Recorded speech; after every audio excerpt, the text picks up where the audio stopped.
Good morning student. Last video में हमने हर्षवर्धन के बारे में स्टार्ट किया था, उसी को आगे कंटिन्यू करते हैं। In this way the king of Sindh had become a dependency of Harsha, Udit of Jalandhar and directly Madhav Gupta also his dependent. मतलब जिस तरह से हर्षवर्धन ने अपने आसपास का जो रीजन जो था, वहाँ के जो एरिया जो थे उसके ऊपर कंट्रोल करना स्टार्ट किया, तो वहाँ के जो रूलर जो थे वो हर्ष के अंडर में आ गए, वो हर्षवर्धन के ऊपर डिपेंड हो गए। Banabhatta and Hiuen Tsang have spoken about the supremacy of Harsha over Nepal. Banabhatta और हेनस्यांग ने यह भी मेंशन किया कि नेपाल का जो पार्ट जो था वहाँ पर जो था वो भी हर्षवर्धन के सुप्रीमेसी में आता था। Harsha completed the king of Kashmir to hand over the teeth of Buddha to him. Buddha जो लॉर्ड बुद्धा जो थे, जिनकी डेथ हो जाने के बाद में उनके जो रिमेन्स जो थे, तीर्थ जो थे, वो कश्मीर के जो रूलर जो थे उसके पास में थे, तो उसको हैंड ओवर करने के लिए उसको बाध्य किया। This truth has been confirm by the initiating Samvat system by Harsha, practice of extraction of taxes by Harsha from insensible area covered snow-clad peaks of mountainous region had also been highlighted। मतलब एक तरह से कश्मीर का जो पार्ट था वो भी अब हर्षवर्धन के अंडर में आ चुका था। During the realm time span of 41 years by Harsha, he annexed the distant territories like Jalandhar, Kashmir, Nepal, Vallabhi, Malwa, Sindh, the frontier states and Assam, and reinforced his own kingdom।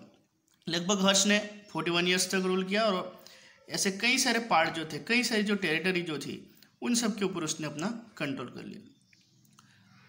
संयुक्त प्रदेश of UP, Bihar, Bengal, Orissa, Madhya Pradesh, Madhya Bharat and the Rajputana were within the administration area arena of Harsha. Ultimately Harsha remained the most powerful emperor of his kingdom which stretched over a vast belt of northern India। In contemporary historical records, it has authenticated by the title Sakalottar Pathnath। Sakalottar Pathnath means master of North India।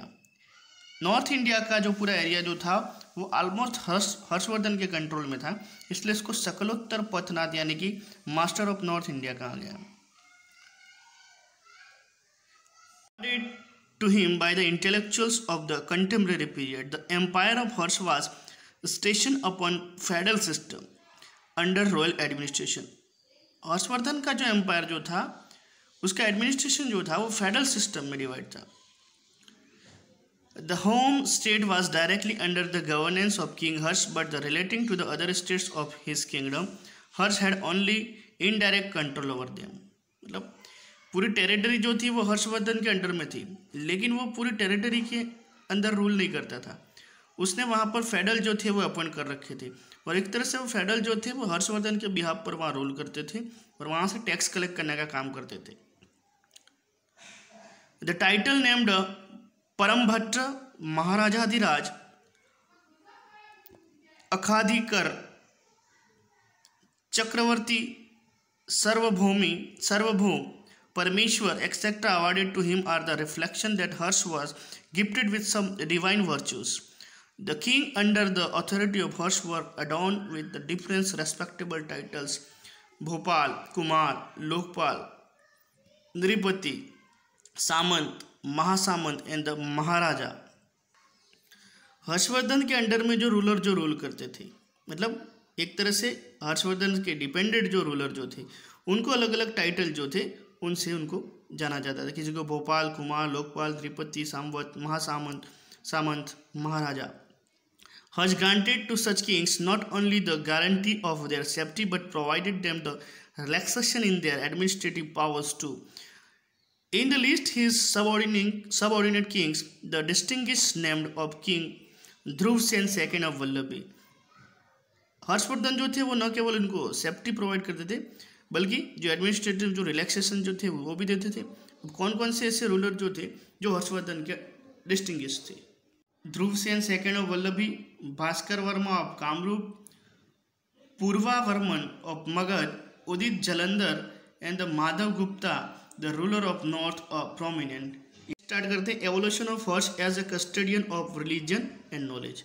अब हर्ष का evolution करते हैं कि उसने religion और knowledge जो था उसको किस तरह से इंपॉर्टेंस दिया या किस तरह से उसको custody the. Harsha was a successful army commander and the ombudsman of art, literature and religion. He spent 50% of the state revenue for the progress of religion, education, literature. हर्ष जो था उसने रिलीजन, लिटरेचर, आर्ट के ऊपर focus किया और उसको आगे बढ़ाने के लिए, उसमें ग्रोथ करने के लिए लगभग उसकी जो रेवेन्यू जो आती थी उसका 50% जो था वो रिलीजन, एजुकेशन और लिटरेचर के ऊपर स्पेंड करता था। In the beginning Harsha was a worshipper of Shiva. Very very important है, टिक लगाना इसको। स्टार्ट में हर्षवर्धन जो था वो शिव का फॉलोवर था। Thereafter his religious interest inclined towards Mahayana Buddha religion. लेकिन बाद में हर्ष जो था धीरे धीरे वो बुद्ध रिलीजन के अंदर दो शाखाएं, एक तरह से हीनयान और महायान। जैसे जैन रिलीजन में है दिगंबर और श्वेतांबर, मुस्लिम में है शिया और सुन्नी। उसी तरह से तो महायान बुद्धा रिलीजन का जो सेक्ट जो था उसकी तरफ हर्षवर्धन जो था उसका झुकाव हो गया। इन 643 AD he organized an elegant meeting in Ujjaina which was represented by the learned scholars of Buddha, Brahmins, Jains and Nalanda intellectuals. Harshvardhan ने लगभग 643 AD में उज्जैन के अंदर इंटेलेक्चुअल लोगों की एक मीटिंग बुलाई जिसमें अलग अलग रिलीजन के स्कॉलर, विद्वान लोग थे। बुद्ध रिलीजन से थे, ब्राह्मण थे, जैन थे और नालंदा यूनिवर्सिटी के इंटेलेक्चुअल लोग थे। Harsha spend 25% of state revenue for the betterment of the religion. His virtue of such guardianship Buddhism spread and expanded in the foreign countries. Harshvardhan के टाइम पर बुद्धिज्म रिलीजन जो था वो न केवल इंडिया में बल्कि जो फॉरेन कंट्रीज जो थी वहाँ पर भी एक्सपांड हुआ। He initiated the system of religious tolerance and social unity by arranging religious conferences of followers of different religious at Prayag and Kannauj. समय समय पर जो हर्षवर्धन जो था वह प्रयाग और कन्नौज के अंदर कई ऐसे रिलीजियस कॉन्फ्रेंसेस जो थे उसको हेल्प करवाता था।